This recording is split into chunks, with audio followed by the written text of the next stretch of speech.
Dangerous things are often really beautiful, and there's loads of examples for this. For example, snakes and caterpillars and tree frogs and anglerfish and bioluminescence and things that are poisonous, things that are dangerous.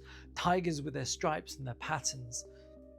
Shiny, sharp objects. The spider's web, intricate, delicate, geometric, yet spun by a chemical killing machine, thoughtless, emotionless.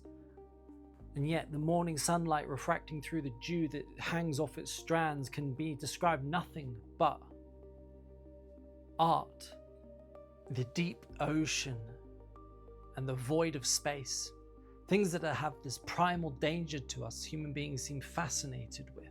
There seems to be an element of beauty that's involved with it. Not every beautiful thing is dangerous, but many, many dangerous things are beautiful.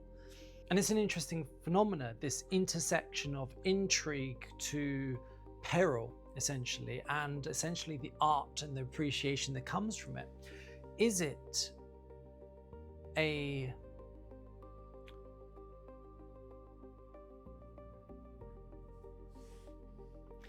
transformation of the fascination of a preservation system that human beings have? Something that we need to be fixated on for very many reasons for our own survival. Yet, when we are actually recognize ourselves to be in a safe place in relation to it, our fascination is still there. And so we're drawn to it. There seems to be like a mathematical pattern or a brilliance to it. It's a I'm here statement by nature. The foxglove flower, this tower of technicolored bells with the bees absolutely adore, but if you have some of it, your heart will stop. Yet they are some of the most beautiful things you can have in your garden that feed the wildlife. It's this tricky intersection, and yet we are fascinated.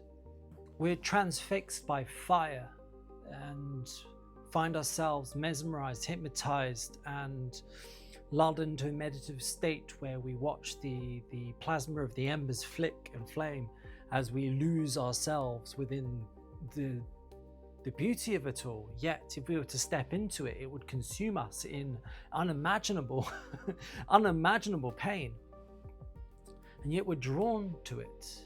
But it itself is not dangerous, it's the application of it, because it feeds us.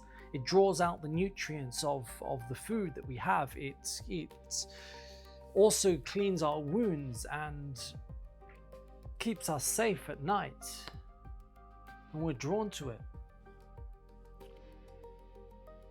These shiny objects, these beautiful things that you're drawn to, not realizing there's a predator behind it. And if you read in between the lines, I think you'll be able to tell with your life what these are for you, because many of these things, many of these predators are subtle, they're pernicious. The trick is long form. You don't realize that you're in its jaws until it's too late, and these can take years. For many people, this is substances. For lots of individuals, it's the phone. They don't realize this little shiny dangling thing in front of them with the jaws of the anglerfish waiting. Because it's dim, it's dark. And the bite isn't going to be sudden, but it will be taken. Those that are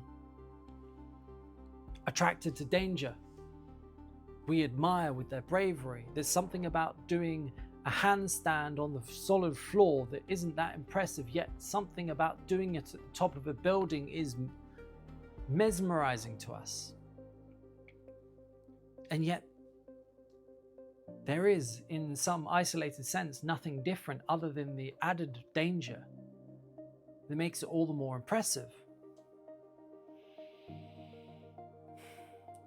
So what in our lives can we handle that is dangerous, that adds a spice and a beauty to our existence, yet doesn't actually put us at a real peril? Because there is this equation and trade-off that we probably need to enter. Because we wouldn't want to live a life without beauty. Not really, not truly. It would be pretty unhuman to do so. Yet, those that seek it too much are no longer here. So find that balance. Find that balance.